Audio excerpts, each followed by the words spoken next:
사람이 만든 책보다 책이 만든 사람이 더 많습니다. 내비책방. 안녕하세요. 내비책방입니다. 오늘 소개해드릴 책은 당신이 헌법이다 입니다. 임지봉 지음, 출판사 21세기 북스입니다. 오늘은 제헌절이었습니다. 그래서 오늘 제헌절을 맞아서 법이 만들어진 날이죠. 당신이 헌법이다 라는 책을 가지고 왔고요. 이 책을 한번 소개해 보면서 저 또한 법에 대해서 아는 것이 별로 없기 때문에 함께 배워보면 좋지 않을까 싶습니다. 당신이 주인이다. 당신이 국가다. 당신이 헌법이다. 자, 서강대 로스쿨 임지봉 교수의 가장 친밀한 헌법 수업이라는 책 표지에 글이 보이네요. 자, 인생 명강 시리즈 중에 하나이기도 합니다. 이 책은 21세기 북스에서 인생 명강이라는 슬로건으로 이렇게 우리나라의 대표 교수님들의 강의를 엄선해서 만든 책이다 라고 소개를 드린 적이 있습니다. 인생 명강 시리즈 보시면 참 도움되는 이야기들이 많습니다. 자, 먼저 목차부터 확인해 보겠습니다. 서문. 모든 법의 근거가 되는 헌법. 헌법이란 모든 법을 만드는 것의 그 뿌리가 되는 것이구나 라고 봐도 되겠네요. 1부. 헌법이란 무엇인가? 헌법의 역사. 헌법 왜 중요할까? 헌법의 말을 듣기 전에 헌법의 구조. 헌법이 지켰고 지키고 지킬 것. 헌법의 특성. 와, 이 부분을 꼭 한번 소개해 드려보고 싶습니다. 헌법이 지켰고 지키고 지켜야 하는 것. 제목이 너무 멋있네요. 자, 헌법 언제나 당신 곁에. 헌법의 이념.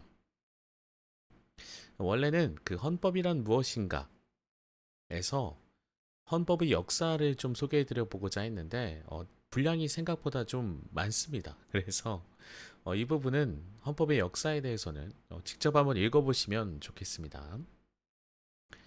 2부. 헌법은 아무도 믿지 않는다. 헌법에 나타난 통치 구조. 아무도 믿지 않는다. 이게 어떤 의미일까요? 권력 분립의 원리. 행정부의 예산안 편성권 대 국회의 예산안 심의 확정권. 자, 이제 본격적으로 헌법에서 다루는 것들에 대해서 소개하고 있는 것 같습니다. 탄핵 소추권. 우리나라에서는 대통령이 탄핵된 사례들이 있죠.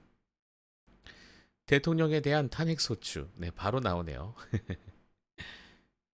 이후의 대한민국과 헌법. 3부. 헌법은 당신이다. 헌법이 지키는 가치, 기본권에 대하여. 헌법의 가치, 기본권. 기본권이란 무엇일까요? 기본권 이야기. 기본권 이야기, 이 부분도 만약 시간이 된다면 좀 소개를 드려보겠습니다. 내 권리 사용 설명서. 헌법 속 5가지 기본권. 이 부분이 더 좋을까요? 헌법 속 5가지 기본권. 기본권 어디까지 보호받고 어디까지 제한될까? 기본권에 대한 관련된 중요한 헌법적 판례. 우리 일상 속 기본권에 대한 판례. 4부. 헌법 속 숨겨진 이야기. 먼 곳의 당신도 헌법이다. 외국 헌법 알아보기. 외국 헌법? 헌법은 잘한다. 시대에 따른 헌법 판결의 변화. 맞아요. 법도 시대에 따라서 조금씩은 발전시키고 그 시대에 맞게 그 시대의 어떤 시대상을 잘 반영해야 하지 않나 하는 생각도 듭니다. 우리나라에서는 뭐 다른 나라도 그런지 모르겠습니다만 이전에 판례의 기초에서 계속해서 비슷한 사건들을 판결하는 비슷하게 결과를 맺는 경우가 많은데 저는 옳지 않다고 봅니다. 그러니까 무조건적으로 따르는 건 옳지 않다고 보고 시대가 변했다면 그것을 어느 정도 반영을 해야 한다라는 게 이제 저의 의견인데 여러분들은 어떻게 생각하시는지 궁금합니다. 5부 당신이 헌법이다. 당신이 헌법을 쓸 수 있다면 개헌에 관하여 매일이 헌법이다. 내 삶의 재헌 헌법. 자, 이렇게 구성되어 있습니다. 자, 법이라고 한다면 저는 좀 어렵게만 느껴지는 것도 사실입니다. 다가가기 좀 어렵고, 과연 이것을 어떻게, 어디서부터 알아봐야 할지도 참 막막하고요. 그렇게 느껴지는데, 여러분들은 어떻게 생각하시는지 모르겠네요. 자, 먼저 소개해드리고 싶었던 부분들을 지금 제가 눈으로 좀 확인을 해보고 있는데, 어느 정도는 가능하리라 보여집니다. 자, 47페이지까지 하면 되겠네요. 괜찮아 보입니다. 자, 그렇다면 먼저 프롤로그부터 서문입니다. 이 책에선 서문이네요. 네, 서문부터 소개해 보도록 하겠습니다. 서문. 모든 법의 근거가 되는 헌법. 우리 헌법 제1조 2항은 죄송합니다. 다시 읽겠습니다. 우리 헌법 제1조 제2항은 대한민국의 주권은 국민에게 있고 모든 권력은 국민으로부터 나온다고 규정한다. 국민 주권주의를 천명한 조항이다. 따라서 국회의 권력이든 헌법재판소의 권력이든 대통령의 권력이든 원래는 주권자인 국민의 것이었다. 이 권력을 국민이 국회, 헌법재판소에 또 대통령에 위임한 것이다. 국회, 헌법재판소, 대통령은 권력을 위임해준 주권자 국민의 명령에 따라 위임받은 권력을 대신 행사하는 대행자들일 뿐이다. 윤석열 대통령은 국민이 위임해준 대통령의 권력을 국민의 뜻에 거슬러 오남용했기 때문에 헌재 결정문의 표현대로 국민의 신임을 배반하여 파면된 것이다. 윤 대통령에 대해 파면 결정을 내린 것도 8명의 헌법재판관이 아니라 이들에게 헌법재판관을 위임했고 윤 대통령 파면을 명령한 다수의 국민이다. 이런 의미에서 필자는 헌법 제1조 2항이 우리 헌법 조항 중 가장 중요한 조항 중의 하나라고 생각한다. 또한 국민이 대한민국 헌법을 써내려가는 통로가 되는 조항이라고 믿는다. 헌법 조항의 이면에 핏자국이 서려 있는 경우도 있다.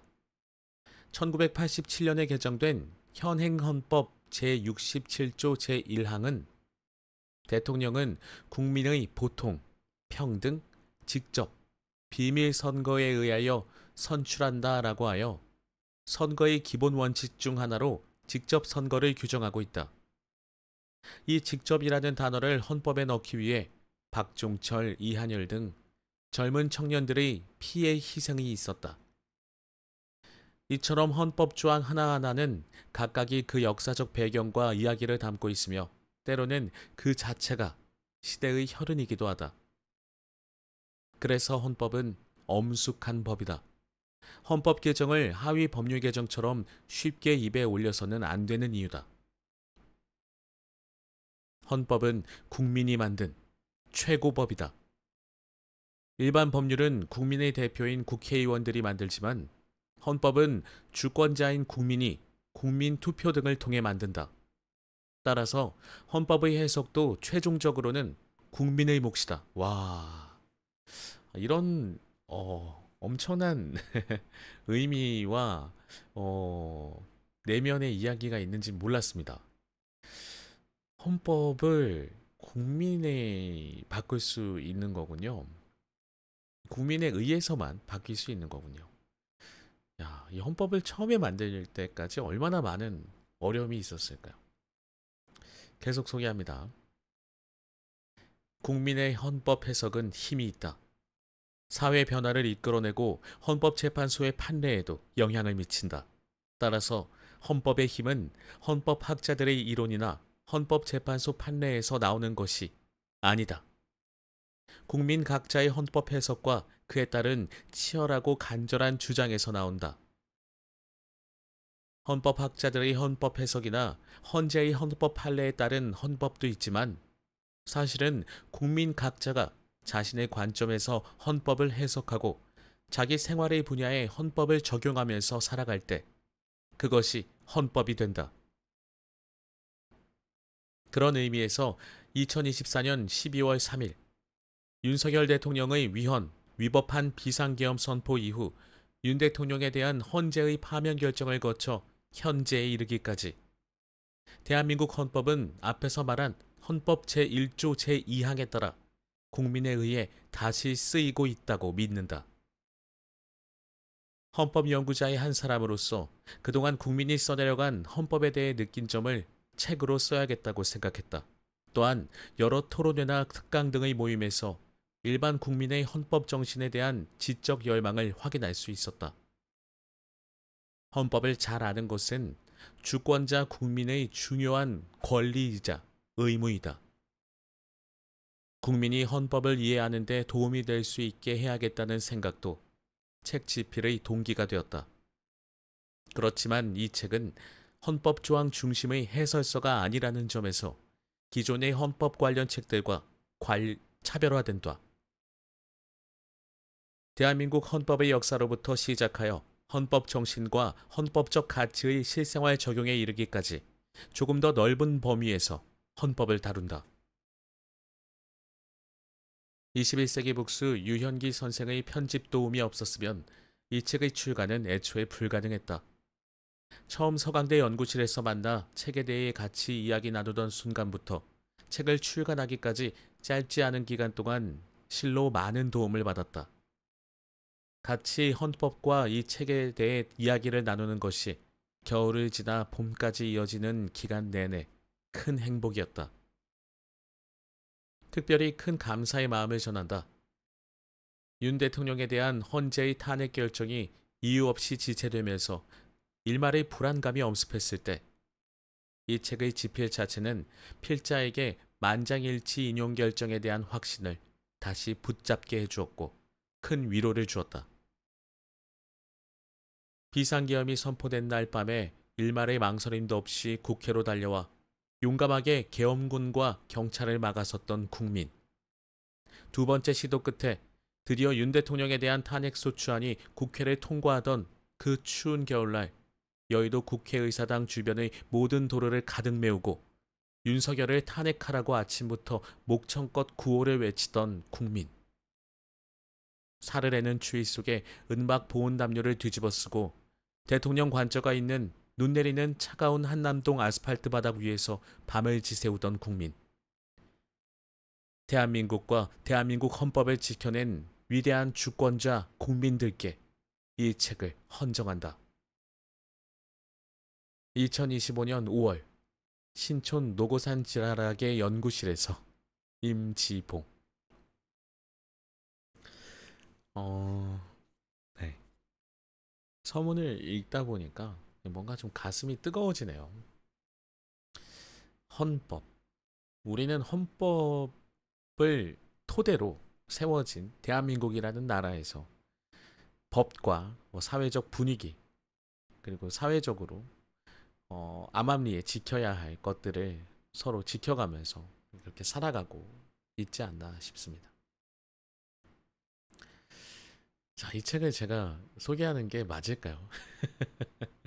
제가 감히 헌법에 관한 책을 여러분께 소개하는 게 맞나 싶습니다. 그냥 제가 공부를 하고 싶었는데, 네, 제가 공부하는 것을 옆에서 들여다보신다, 감시해주고 계신다, 뭐 이런 느낌으로 오늘 방송 함께 해주셨으면 좋겠습니다. 자, 이제 본론입니다. 가장 소개하고 싶었던 주제입니다. 헌법이 지켰고, 지키고, 지킬 것. 헌법의 특성. 다른 법 규범과 달리 헌법만이 가지고 있는 독특한 성질이 있다. 헌법의 특성은 크게 규범적 특성과 사실적 특성으로 나누어 살펴볼 수 있다. 사회 질서의 기본 틀, 규범적 특성. 규범으로서의 헌법은 사회를 운영하는 기본적인 규칙이자 기준으로서의 역할을 한다. 이는 헌법이 단순히 지금 사회가 어떻게 돌아가는지 현실을 반영하는 것만 아니라 우리가 어떤 사회를 만들어 나가야 하는지 이상적인 사회 질서를 제시하고 이를 실현하기 위한 방향성을 제시한다는 것을 의미한다. 이것 또한 내 밑줄을 긋겠습니다. 그러니까 저는 역시 생각이 짧았네요. 법이 사회를 따라가지 못한다면 약간은 사회의 요구사항을 반영해야 되지 않을까라는 생각까지밖에 못했는데 그것뿐만 아니라 이 법이 만들어질 때 가지고 있던 이상적인 것들, 방향성도 계속해서 지켜나가야 한다라는 의미가 있다는 게 또 하나 배웁니다. 이래서 책을 읽어야 돼요. 계속 읽겠습니다. 최고 규범성. 헌법은 모든 규범 중 최고의 규범이다. 다른 모든 법률은 헌법에 위반될 수 없다. 헌법은 국가의 근본 질서를 규율하는 최상위 규범으로서 다른 모든 법 규범보다 우월한 지위를 갖는다. 이는 헌법이 국가의 법 질서 전체를 관통하는 핵심 가치와 원칙을 담고 있기 때문이다. 이러한 헌법의 최고 규범성은 헌법의 핵심적인 특성이며 법치주의의 근간을 이루는 중요한 원리다. 헌법이 최고 규범이라는 것은 어떤 의미일까? 독일의 법학자 한스 켈제는 법 단계설을 통해 규범의 위계 질서를 설명했다. 법 단계설에 따르면 모든 규범은 피라미드 형태의 위계 질서를 이루며 헌법은 그 정점에 위치한다. 자, 이제 저는 어떤 그림, 표라고 해야 될까요? 눈에 보기 좋게 구분돼서 설명된 페이지가 있는데 그것을 토대로 여러분께 한번 설명을 드려보겠습니다. 자, 맨 밑에 계단에는 아마 계단을 형상화하신 것 같습니다. 법 단계설이라고 했으니까 맞죠? 제일 밑단에는 규칙이 있습니다. 지방자치단체장이 제정하며 조례의 위임에 따라 구체적인 내용을 규정한다. 그러니까 이것은 지방자치단체장이 만들 수 있는 것, 이것은 규칙입니다. 그 위의 단계에는 조례가 있습니다. 지방의회에서 제정하며 지역의 특성에 맞는 규범을 만든다. 자, 이것은 조례입니다. 지방의회에서 제정을 합니다. 그 위의 단입니다. 명령입니다. 행정부에서 제정하며 대통령령, 국무총리령, 부령 등이 있다. 헌법과 법률의 위임에 따라 구체적인 내용을 규정한다. 이것은 명령입니다. 자, 앞으로 어떤 뉴스를 볼 때 뉴스에서 나오는 이런 용어들을 잘 해석하실 수 있을 것 같습니다. 만약에 어디에서 이런 조례를 발표했다라고 하면 지방의회에서 했구나. 어떤 규칙을 발표했다. 그러면 어디 지역의 지방자치단체장이 제정했나 보다. 여러분들은 이미 알고 계시겠죠? 네, 저는 지금 배웁니다. 자, 그 다음 위의 단입니다. 법률입니다. 국회에서 제정되며 헌법의 구체적인 내용을 실현한다. 민법, 형법 등 다양한 법률이 헌법의 하위 규범에 해당한다. 자, 이것은 법률입니다. 자, 제일 위의 단입니다. 헌법입니다. 최고 규범으로서 모든 하위 규범의 타당성과 효력의 근거가 된다.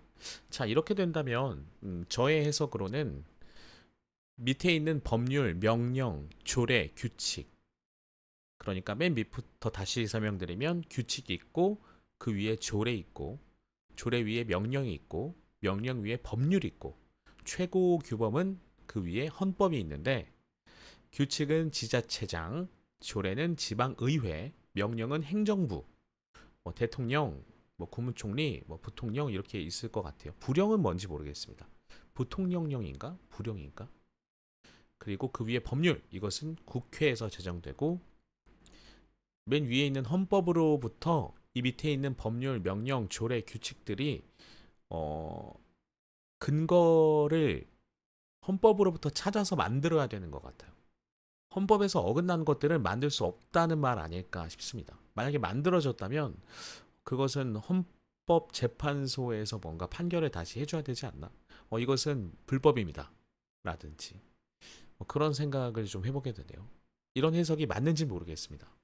아무튼 우리는 헌법으로부터 그 모든 밑에 하위 법률, 규범 이런 것들의 어떤 기준점을 삼아서 만들어져야 한다라는 걸 생각해 보게 됩니다. 헌법 진짜 멋지다. 자, 계속 소개해 보겠습니다. 정점에 있는 헌법. 헌법을 기준으로 법이 만들어진다. 헌법은 최고의 규범으로 다른 모든 법들이 만들어지고 해석되는 기준이다. 자, 이 부분이 핵심이네요. 밑줄을 긋겠습니다. 국회에서 만드는 법률은 반드시 헌법에 맞춰서 만들어져야 한다. 헌법을 타당 근거 및 효력 근거로 하여 법률이 만들어지며 이때 헌법은 법률의 입법 기준이자 해석 기준이 된다. 정부가 만드는 명령도 마찬가지다. 헌법과 법률에 어긋나선 안 된다. 만약에 제 생각인데 어긋나서 만들어진 법들도 있지 않을까요? 뭐 법률이나 그 밑에 명령 같은 것들 있었잖아요. 뭐 조례도 있었고 규칙도 있었고 헌법에 어긋나게 만들어진 것들도 있지 않을까요? 그런 경우에는 어떻게 해야 되는 거지? 라는 궁금증이 좀 생기네요. 계속 소개해 보겠습니다. 명령은 헌법과 법률을 타당 근거 및 효력 근거로 만들어지며 헌법과 법률은 명령의 입법 기준이자 해석 기준이 된다. 지방의회가 제정하는 조례도 헌법, 법률, 명령을 타당 근거 및 효력 근거로 하여 만들어지며 헌법, 법률, 명령은 조례의 입법 기준이자 해석 기준이 된다. 자, 이제 좀 이해가 됩니다. 자, 앞서서 제가 소개해드렸을 때 맨 밑에 규칙, 지자체장, 조례, 지방의회, 명령, 행정부, 법률, 국회, 헌법은 이 모든 밑에 것들을 그 근거로 하는 최고 규범. 네. 모든 것들의 근거가 되는 최고 규범. 네. 인데 자, 맨 마지막에 있는 규칙 같은 경우에는 그 위에 있는 모든 것들을 다 근거로 해서 만들어야 됩니다. 헌법, 법률, 명령, 조례를 근거로 해서 규칙이 만들어지고 헌법, 법률, 명령을 근거로 해서 조례가 만들어지고 헌법, 법률을 근거로 해서 명령이 만들어지고 헌법을 근거로 해서 법률이 만들어진다. 이렇게 해석하면 될 것 같습니다. 야, 그러면 조례나 규칙 만들 때 진짜 힘들겠네요. 모든 것들을 다 따져봐야 하니까 어렵겠다 싶습니다. 공무원분들 화이팅입니다. 자, 계속 소개합니다. 헌법을 어기면 무효가 된다. 여기 나오네요. 만약에 헌법을 근거로 하지 않았다 어떻게 될까요? 라고 저도 의문이 있었는데 무효가 된다고 합니다. 헌법의 최고 규범성은 위헌심사 제도의 근거가 된다. 위헌심사는 하위 규범이 헌법에 위반되는지 여부를 심사하는 제도이다. 헌법재판소가 법률이 헌법에 위반되는지 여부를 심사하여 위헌 결정이 내려진 법률, 명령, 조례, 규칙은 효력을 상실한다. 헌법이라는 최고의 효력 근거를 상실하게 되므로 위헌이면 무효가 되는 것이다. 와, 헌법 어기면 무효되는군요. 아, 이렇게 해서 헌법이 왜 중요한지를 좀 알게 됩니다. 아, 저만 몰랐을까? 아, 오늘 많이 배웁니다. 아, 헌법에 대해서 어느 정도 기초적인 지식이 좀 쌓이는 기분이 듭니다. 계속 소개하겠습니다. 자, 이렇게 해서 위헌 심사 제도는 헌법의 최고 규범성을 확보하고 법 질서의 안정성을 유지하는 데 중요한 역할을 한다. 헌법의 최고 규범성은 헌법이 국가의 근본 질서를 유지하고 국민의 기본권을 보장하는 핵심적인 원리이다. 최근 검찰 수사권 관련 논쟁은 법 단계설의 관점에서 볼 때 중요한 시사점을 던져준다. 문재인 정부 시기 검찰의 직접 수사권을 축소하는 검찰청법 및 형사소송법 개정, 일명 검수완박이 이루어졌다. 이후 윤석열 정부 초기에 한동훈 법무부 장관은 시행령을 통해 검찰의 직접 수사권을 다시 확대하는 조치를 취했다. 이와 관련하여 검수원복이라는 용어가 등장하며 언론의 주목을 받았다. 그러나 이러한 시행령을 통한 검찰 수사권 확대는 한스 켄젤의 법 단계설에 따르면 문제의 소지가 있다. 법 단계설은 법 규범이 피라미드 형태의 위계 질서를 이루며 하위 규범은 상위 규범의 위임에 근거해야 한다고 설명하므로 시행령은 법률의 위임, 범위 내에서만 효력을 가지며 법률이 취지에 반하는 내용을 담을 수 없다. 따라서 법률로 축소된 검찰의 직접 수사권을 시행령으로 다시 확대하는 것은 법률의 취지에 어긋날 수 있으며 법 단계설이 위배될 가능성이 있다. 아, 이제 이해가 됩니다. 이게 왜 문제가 될 수 있을까? 라고 했을 때 그렇네요. 완전히 위배가 될 수 있겠네요. 시행령은 법률의 하위 규범으로서 법률을 근거로 효력을 가지므로 법률의 내용을 변경하거나 무효화하는 역할을 할 수 없기 때문이다. 야, 이런 게 있었구나. 오늘은 저의 공부하는 시간입니다. 계속 소개합니다. 조직 규범성과 수권 규범성. 헌법은 입법부, 행정부, 사법부 등 국가기관이 어떻게 구성되고 조직되는지 알려준다. 국회는 국민의 대표들이 모여 법을 만드는 곳이고 정부는 나라를 운영하는 역할을 하며 법원은 법에 따라 문제를 해결하는 곳이다. 자, 이렇게 보면은 제가 지금까지 이 책을 읽으면서 확인된 정보로만 한번 생각을 해보면 대통령령은 국회는 법률을 만들 수 있지만 대통령은 명령을 할 수 있거든요. 근데 법률보다 명령이 밑에 있어요. 하위 개념이기 때문에 대통령보다 국회가 더 힘을 가지고 있는 게 보이네요. 이 국가의 어떤 권력 구조라고 해야 될까? 권력이라고 표현하고 싶지는 않습니다만 어떤 순서라고 해야 될까요? 네, 의사 결정의 순서? 뭐 이런 것들을 굳이 따져보자면 국회가 대통령 위에 있는 게 우리나라의 헌법을 기반으로 만들어진 구조입니다. 대통령이 위에 있을 수 없습니다. 좋은데? 좋은 구조 같습니다. 자, 계속 소개하겠습니다.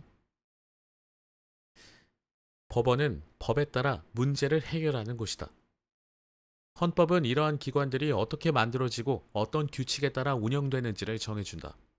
이렇게 국가기관의 구성, 조직, 권한을 규정하는 것을 조직 규범성이라고 한다.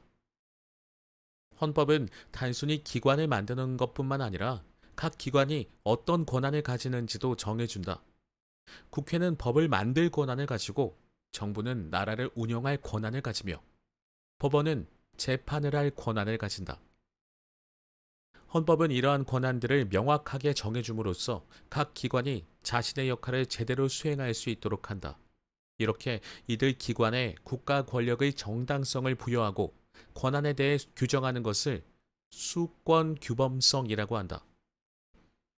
입법권은 국회 제40조, 행정권은 정부의 제66조 제1항, 사법권은 법원의 제101조 제1항에 속한다고 규정하고 있는 것이 대표적인 예이다. 이는 헌법이 국가의 통치 구조를 설계하고 권력 분립의 원칙을 확립하는 데 핵심적인 역할을 한다는 것을 의미한다. 이렇게 헌법은 중요한 원칙들을 정해주는 역할을 하지만 모든 국가기관의 조직과 권한을 상세히 규정하는 세세한 내용까지 다 담을 수는 없다.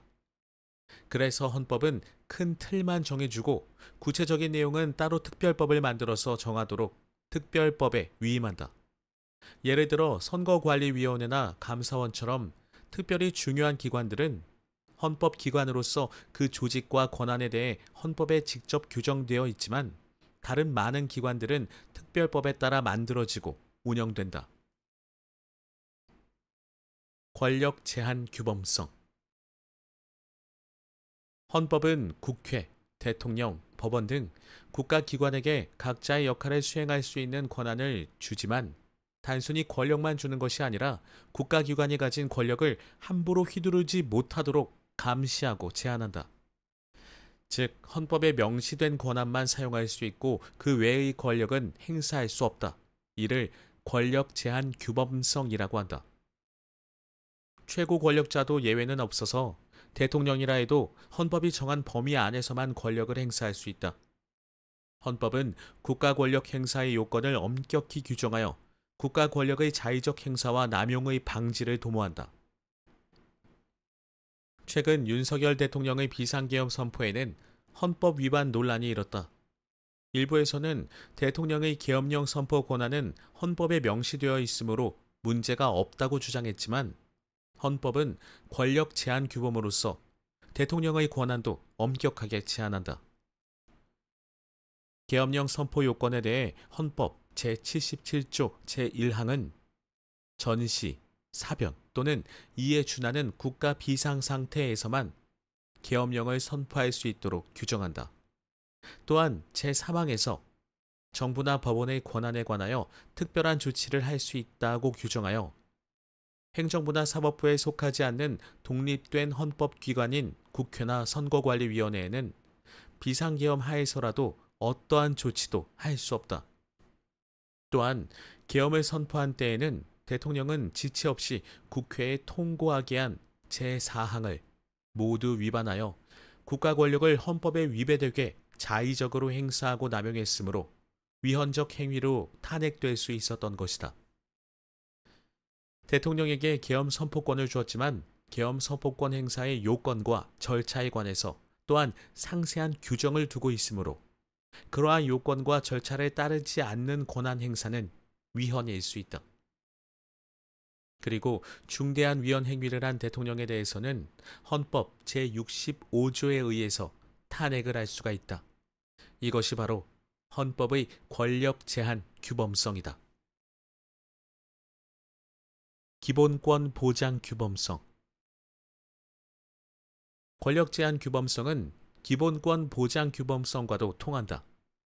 헌법은 크게 두 가지 기능을 통해 국민의 자유를 지키는데 이는 권력 제한 규범성과 기본권 보장 규범성이다. 기본권의 보장과 실현은 국가 권력의 제한을 통해서만 가능하므로 헌법은 다양한 국가 권력 제한 장치들을 채택하고 있다. 헌법은 국가 권력이 함부로 국민의 자유를 침해하지 못하도록 제한하는 역할을 한다. 자동차의 브레이크처럼 국가 권력이 과도하게 커지거나 잘못된 방향으로 나아가지 않도록 통제하는 것이다.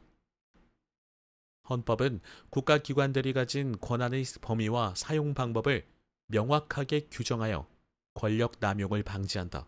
이를 통해 국가 권력이 국민의 자유를 침해할 수 있는 상황을 최소화하고 만약 침해하더라도 정당한 절차를 거치도록 규정한다. 특히 헌법의 제2장 기본권편에 국민의 기본권에 대해 상세한 규정들을 두어 국민이 가진 기본적인 권리들을 명확하게 선언하고 보장하는 역할을 한다. 헌법은 제2장 제10조 인간의 존엄과 가치와 행복 추구권부터 제36조 제3항의 보건권, 즉 건강권까지 기본권에 관한 다양한 규정을 두고 있다. 가장 놀라운 것은 헌법 제37조 제1항인데 제10조부터 제36조까지 다양한 권리를 나열하고 나서도 혹시 빠진 권리는 없는지 다시 한번 확인하는 조항을 둔 것이다. 헌법 제37조 제1항 국민의 자유와 권리는 헌법에 열거되지 아니한 이유로 경시되지 아니한다. 라는 말은 미처 적지 못한 권리가 있더라도 헌법에 적혀 있지 않다고 해서 국민의 권리를 함부로 무시해서는 안 된다는 강력한 각오가 담겨 있는 조항이다. 와, 우리나라 헌법 진짜 멋지네요. 아, 약간 그 세종대왕님이 우리나라 현재 헌법을 만드셨다면 이 37조 제1항을 쓰시지 않았을까라는 상상을 좀 해봤습니다. 혹시라도 빠진 권리가 있을지도 모르거든. 그래도 그것조차 무시하면 안 돼. 라는 것이 37조 제1항에 있다는 게 좀 감동입니다. 자, 다시 한번 말씀드리지만 오늘 제헌절입니다. 방송 날짜는 현재 제헌절이고요. 그저 공휴일로만 알았던 제 자신이 너무 부끄럽습니다. 우리나라 헌법은 1987년에 개정된 후 지금까지 단 한 번도 개정되지 못했다. 그 사이 사회는 빠르게 변화하고 발전하면서 알 권리나 개인정보 자기결정권과 같은 새로운 권리들이 등장하고 있다. 이렇게 헌법에 규정하지 못한 새로운 기본권들을 인정하기 위해서 제37조 제1항이 만들어졌다고 이해하면 되겠다. 헌법은 철통보안관처럼 국민의 권리를 빈틈없이 최대한 보호하기 위한 강한 기본권 보장 규범성을 가진다. 자, 이 부분은 밑줄을 긋겠습니다. 자, 제37조 제1항은 외우고 싶네요.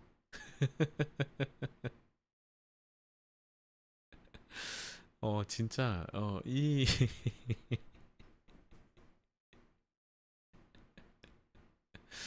부분은 정말 외우고 싶다. 요 정도는 외워야 기본적인 소양을 위해서라도 좀 외워야 하지 않나 라는 마음으로 밑줄을 좀 그었습니다. 계속 소개합니다. 사실적 특성, 정치성. 헌법은 단순히 법조항들의 모음이 아니라 국가의 정치적 질서를 규율하는 정치적 문서이다. 헌법은 다양한 정치 세력들의 갈등과 타협의 결과물이며 때로는 격렬한 투쟁의 산물이기도 하다. 헌법은 국가의 형태, 정부 형태 등 중요한 정치적 선택을 담고 있다. 헌법은 다양한 정치 세력들이 권력을 놓고 경쟁하는 정치의 장에서 탄생한다. 때로는 유혈 사태를 동반한 격렬한 투쟁을 거쳐 헌법이 만들어지기도 한다. 독일의 법학자 칼 슈미트는 헌법을 정치적 세력들이 항쟁한 결과 절대적 승리를 쟁취한 단일 세력이 있는 경우에는 그 세력이 원하는 지배체제를, 그렇지 않은 경우에는 여러 세력이 타협에 의해 그들이 원하는 장차의 지배체제를 문서로 확인한 것이라고 설명했다.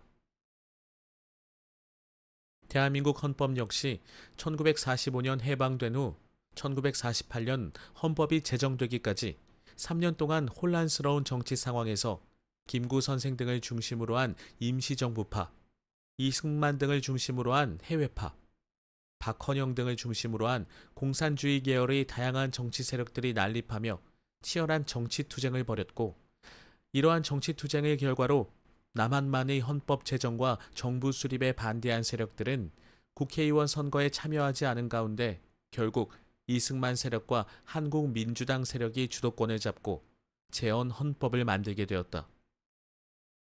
이처럼 헌법은 특정 시기의 정치적 상황과 힘의 균형을 반영하고 따라서 강한 정치적 성격을 띨 수밖에 없다. 헌법은 다양한 정치적 배경을 가진 조항들이 모여 만들어지기 때문에 모든 조항이 완벽하게 논리적으로 연결되기가 어려울 수도 있다. 각 조항은 당시의 정치적 상황과 타협의 결과를 반영하고 있기 때문이다. 예를 들어 헌법 제7조 제2항은 공무원의 정치적 중립성을 규정하고 헌법 제5조 제2항은 국군의 정치적 중립성을 규정한다. 국군이야말로 대표적인 공무원의 일종이라고 봤을 때 국군의 정치적 중립성 규정은 공무원의 정치적 중립성 규정이 있는 한 불필요하게 보이지만 과거 군부 쿠데타의 경험 때문에 특별히 국군의 정치적 중립성을 강조한 것이다. 1960년 6월의 제3차 개정 헌법부터 공무원의 정치적 중립성을 규정하였지만 1987년에 현행 헌법으로 개정하면서 헌법 제5조 제2항에 국군의 정치적 중립성 규정이 신설된다. 다소 군더더기 같지만 박정희의 5.16 군사 쿠데타, 전두환의 12.12 군사 쿠데타로 이어지는 정치 군인들의 쿠데타 재발을 막기 위해 군의 정치적 중립성을 규정해 놓은 것이다. 이는 헌법이 정치적 투쟁의 결과와 사회적 필요를 반영하여 만들어진다는 것을 보여준다.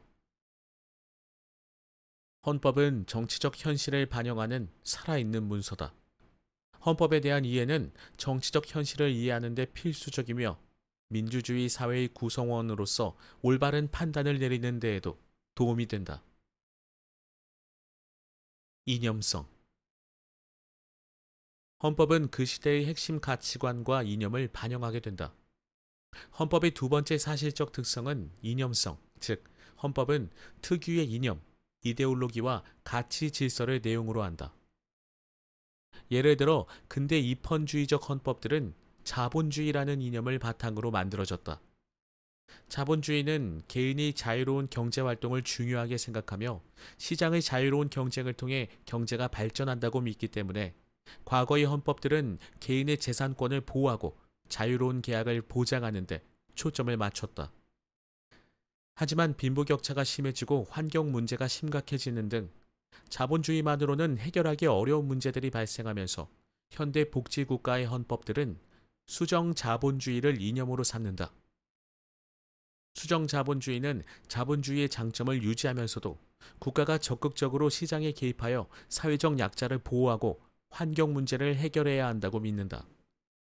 그래서 현대의 헌법들은 사회복지, 환경보호, 경제민주화 등의 다양한 가치들을 담고 있다. 이처럼 헌법은 시대의 가치관을 반영하는 강한 이념성을 가진다. 역사성. 헌법은 그 시대의 역사적 배경과 사회적 상황에 따라 만들어지므로 헌법이 가지는 이념과 가치 질서는 시대의 역사적 조건과 지배 상황에 의해 제약받는 역사적 개념으로 볼 수 있다.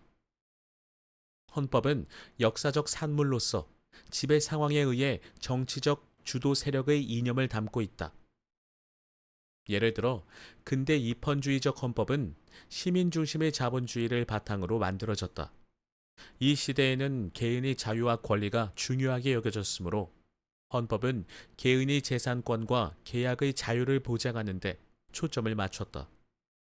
하지만 현대 사회국가적 헌법은 사회적, 경제적 약자 중심의 수정 자본주의로 연결된다. 이 시대에는 사회적 약자를 보호하고 함께 잘 사는 세상을 만드는 것이 중요하게 여겨지기 때문에 헌법은 사회복지, 환경보호, 경제민주화 등 다양한 가치들을 담아내고 있다. 우리 헌법 전문이 4.19 민주 이념을 계승하고라는 조항 역시 역사적 투쟁의 산물이다. 이 조항은 1960년 이승만 대통령의 독재에 항거하여 일어난 4.19 혁명의 정신을 기리고 민주주의를 향한 국민의 열망이라는 역사성을 담고 있다. 추상성. 헌법은 국민 생활과 국가 영역을 130개의 조항으로만 규정하고 있기 때문에 해석의 여지가 많고 이것을 헌법의 추상성이라고 한다. 사인 간의 관계에 관한 민법만 해도 1186개의 조항이 있는데 헌법은 사인 간의 관계만 다루는 게 아니라 모든 국민 생활과 국가 영역을 다루므로 구체화한다면 수만 개의 조항으로도 다 규율이 될 수가 없을 것이다. 따라서 추상적으로 큰 뼈대인 윤곽만 헌법에 규정돼 있다. 구체적인 내용은 어떻게 채워질까? 국회가 만든 법률, 헌법재판소나 법원의 판례, 행정부가 만든 명령으로서도 구체화된다. 헌법은 미래 사회의 변화를 예측하고 그에 맞춰 발전해 나갈 수 있도록 유연하게 설계되어 있다. 헌법 조항들이 구체적인 내용보다는 넓고 일반적인 원칙을 담고 있는 이유도 바로 여기에 있다. 헌법은 중요한 윤곽을 규정하고 구체적인 내용은 미래에 맞춰 채워나갈 수 있도록 하는데 이러한 의미에서 헌법의 추상성을 윤곽 규범성이라고도 한다. 예를 들어 헌법 제34조 제1항은 모든 국민은 인간다운 생활을 할 권리를 가진다라고 규정하고 있는데 무엇이 인간다운 생활인지는 광의적이고 불확정적이며 시대와 상황에 따라 다양한 의미로 해석될 수 있다. 헌법은 국가와 국민의 광범위한 영역을 규정하는 기본법이다 보니 모든 사항을 상세하게 규정할 수는 없다. 헌법이 추상성을 가질 수밖에 없는 이유다. 그래서 헌법은 기본적인 원칙, 제도, 가치 등을 문서화하고 구체적인 실현은 미래의 정치적 논의와 합의를 통해 결정하도록 한다. 자, 이렇게 해서 네, 오늘의 책 당신이 헌법이다를 조금 소개해드려 봤습니다. 정말 빠져들면서 읽게 되는 책인 것 같습니다. 헌법이라고 하면 막연하게 너무 멀리 어렵고 나와는 상관없고 뭔가 네. 공무원 중에 공무원을 만난 느낌? 뭐라고 표현해야 될지 모르겠지만 그런 느낌인데 그렇지 않다라는 걸 알았고 누구보다 나를 걱정해주고 나의 행복에 관심이 많으며 나를 응원해주고 위로해주려고 하는 존재라는 걸 알게 된 것 같아요. 헌법을 알아야 내가 어떤 나라에서 어디서 어떻게 살고 있는지를 알게 될 수 있을 것 같습니다. 이 책은 정말 강력하게 읽어보시기를 추천드릴 수밖에 없습니다. 네, 당신이 헌법이다. 오늘의 책 소개 마치도록 하겠고요. 지금까지 들어주신 모든 분들 항상 건강하시고 강강하시고는 뭐야 강강 강중약 강할 때 항상 강력한 삶을 살시기 바라겠고요. 전 다음 시간에도 재미있고 유익한 책으로 인사드리도록 하겠습니다. 다시 한번 감사드립니다. 오늘은 제언절이었습니다.